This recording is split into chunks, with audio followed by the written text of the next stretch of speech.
മനുസ്മൃതി പറയുന്നത്, പിതാ രക്ഷതി കൗമാരെ, ഭർത്രോ രക്ഷതി യൗവനെ, പുത്രോ രക്ഷതി വാർദ്ധക്യേ, ന സ്ത്രീ സ്വതന്ത്രമർഹതി. ഒരു സ്ത്രീയെ കൗമാരം വരെ അച്ഛൻ രക്ഷിക്കണമെന്നാണ്.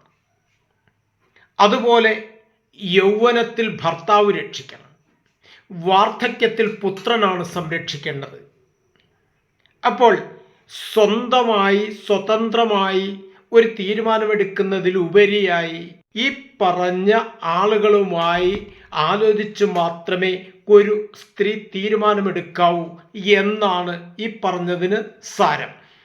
അതിന് പിന്നിൽ ചില മനഃശാസ്ത്രങ്ങളുണ്ട്, അത് നമ്മൾ മനസ്സിലാക്കിയിരിക്കേണ്ടതാണ്. ഈ വീഡിയോ നിങ്ങൾ ആദ്യമായിട്ടാണ് കാണുന്നതെങ്കിൽ എല്ലാവരും സബ്സ്ക്രൈബ് ചെയ്യണം, ഷെയർ ചെയ്യണം, ലൈക്ക് ചെയ്യണം, നിങ്ങളുടെ കമൻറ്റുകൾ രേഖപ്പെടുത്തണം. നമസ്തേ.